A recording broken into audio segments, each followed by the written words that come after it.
What's up guys, it's your boy Archie back again on Trini Vlogs. Today we're going to show you guys how to change the front brake pads on a BMW F30.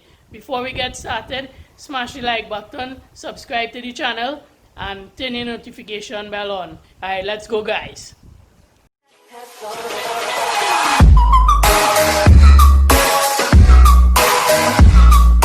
So first step is using your breaker bar and your 17mm socket here. You're going to be breaking the nuts on the wheels, right? I've already broken the nuts already. If you need to remember which way to go, remember righty tighty, lefty loosey, right? So you're going to be going to the left to break the bolts. That's the first step. Next step is we're going to jack up the car. So to jack up the car, you're going to be using your BMW jack pad. This fits into the groove under the car and goes up. So you're just placing it on your jack. Going to be placing it on your jack here, fitting it into the groove under the car and jacking your car up. So when your car is all jacked up here on the jack stand, next step is to remove your lug nuts. Wheel is off the ground. So lug nuts are just hand tight. Remove all lug nuts and then remove your wheel. So wheel is off, set it to the side safely, and now we have access to your brake pads here. You have the rotors as well. You could clean up a little bit of rust here if you need to, sand it down. It's pretty cool. You could take a little look in here. We have the coolant duct here that comes from the front of the car. It actually comes from this coolant vent here, which is pretty cool on these cars. Or it might actually be this coolant vent here from the front bumper. So yeah, it's pretty cool to see that the vent here actually is to cool the brakes. That's the vent that you see in here, so that's pretty cool. And yeah, we have the brake set up here. Now to remove the brake caliper itself and remove your brake pads. Okay, so the next step is to remove this spring-loaded clip here. So you're going to need 2 screwdrivers. You can only hold one at this time, so I'll show you all what you'll be using the 2 for. So you're going to be placing one here and pressing it in here to relieve the tension, and the second one you're going to just put it behind this piece here and pop it out at the back. Right, so just going to remove this and show you guys the next step. So you just apply a little bit of force and this top end pops out, and then it's pretty easy to wiggle the bottom part free. So your next step is going to be to remove the brake pad wear sensor. It's located in this little housing behind here. So just pop it open, 2 little clips hold it in place, and follow the line that comes from the brake pad wear sensor. So it's actually this line comes and plugs in on this side of the brake here. So it actually plugs in into the caliper here. That's the wear sensor. Just follow the line back to the box and unplug it. So it's actually this first line here. So there are a couple clips to remove it from. There's one up here. There's one actually holding it in the box here as well, and one here as well. So just going to remove it from the line and unclip the brake pad wear sensor. So this is the actual sensor here. Just going to be unclipping it and then removing the entire line here, coming back out this way. So the line fully unclipped, see it comes all the way back out and then connects into the brake pad there.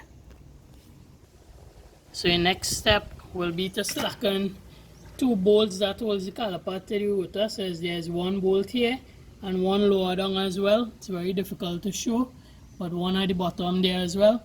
To get better access to it, you could just turn your steering, lock to the inside, so this will angle out more to give you better access to the bolts.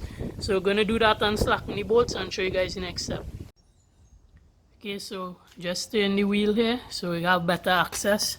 Here I can show you guys the bolt better. This is the top one. It's actually an 18mm socket that you're going to need. So you're going to attach your socket to your handle here and loosen both the top and bottom bolts. Alright guys, so with this small ratchet in here, and the wheel turn. I was able to use both hands and pull and break the nut. So just a slacken here, top and bottom. We have the top done so far. Gonna do the bottom, and then we'll be removing the actual brake caliper here.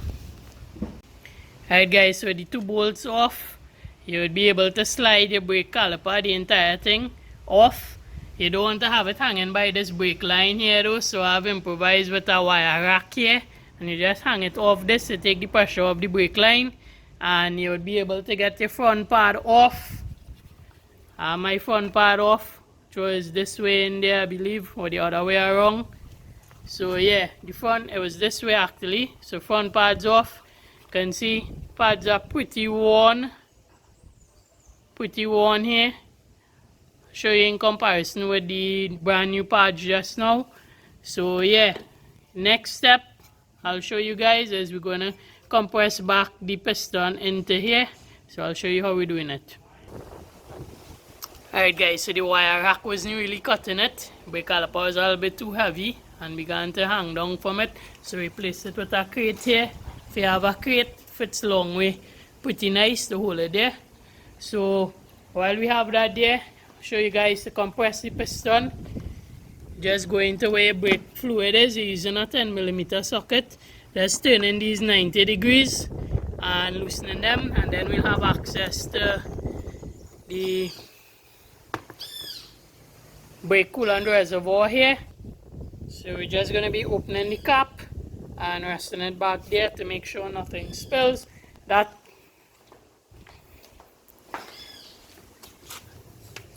going to help when we are compressing the piston here. So yeah, just open your brake reservoir cap, and then we're going to compress the piston back into the slot here. Alright guys, so the complete caliper setup here, you'd actually be able to separate it into 2 pieces. We have this top part here that the brake line is connected to, and we have the bottom part here. You would see this groove here. We have a silver metal piece there that slides in on both sides. So you just slide it out, and then you would have 2 separate pieces of the caliper here. Right, so you can leave the brake pad in this piece. We'll push back in the piston fully, and this piece could set aside, and we'll be using some brake grease to just grease back these pieces here. So guys, with the C-clamp, we're going to be setting it up to press back in the piston. On the back side, we're going to be putting it on this flat side here. This part is going to be resting on this flat side here, and the front side is going to be resting on the caliper, on the brake pad, sorry, that's still in the piston. I'll show you guys once it's set up, and then we're going to press back the piston into the holder. Alright guys, so this is how the we're going to be using the C clamp here to press back in the caliper, and as you turn here, it's going to be pressing back in the piston slowly here. You can just send it back in until it stops gently, and make sure that there's no more movement. Right, so by hand I was able to press it in a good bit, maybe because I'm just super strong today, but normally there's a brake tool to do this, or this is the other option if you don't have the brake tool. So that's it there. Piston is back in all the way, and we're good to go. So now we could just remove the brake pad from this side. It's pretty neat, just like a spring clip that holds it into here, and just make sure your sensor wire is connected, and you can remove the second part of the brake pad. See, it's pretty worn there, not much pad left at all. So next up guys, we have some brake cleaner here. We're just going to be applying some just around the metal piston here to ensure that there's no muck and grime build up around the rubbers and seals here. So just going to give it a quick spray, and then we'll start to reassemble. So same thing for this part that we took off. We're just going to hit the sliders here, a little bit of brake pad cleaner, and we're going to clean it off, and then we're going to apply back some grease to it. Most of the brake pad setups come with a little bit of grease, so you apply them back around here after they're cleaned up. So as you can see, we had one with a nice little brush here, so we applied some all the way around, nice and looped up. Now we could reassemble. So guys, this is just a quick look at the difference in the old caliper that I now removed. It's pretty worn right down. This is the brake sensor here. So the connection where the brake sensor actually wears down, and that's how they tell you when the pads need changing. Barely any pad left there, just maybe 2 or 3 millimeters, if so much. And in comparison, here's what the brand new pads look like. So brand new pad here, a lot of life left, versus these, the old ones here, pretty much done.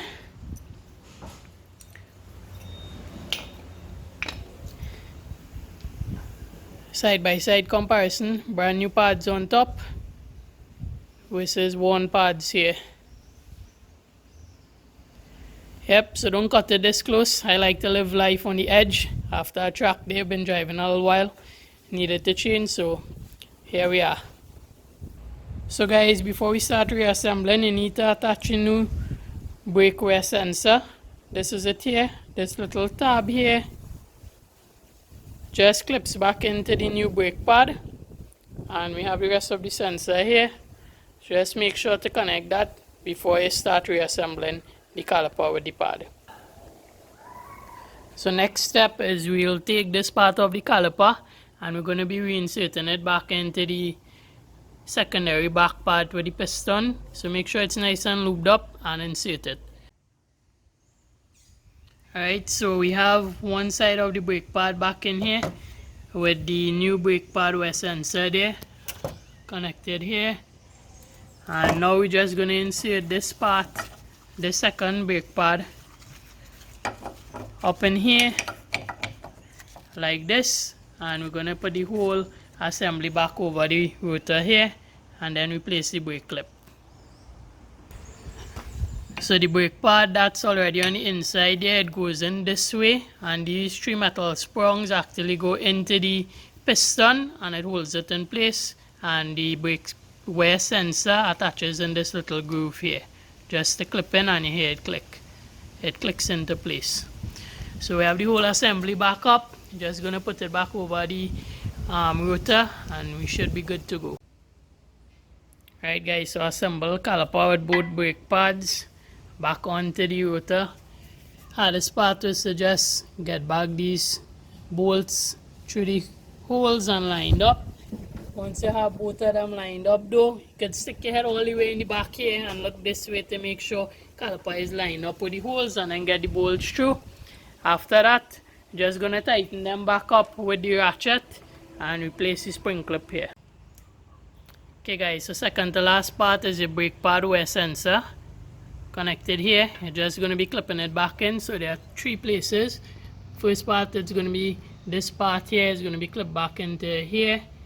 Second part higher up here is going to be clipped back into here, and then this part here, the actual attachment clip, is going to be plugged back into here, replaced in your box here, and then close your box. Final step, you just take the clip here, press back in the bottom part first, and then press back in the top, and you have your brake pad clip here nice and secure.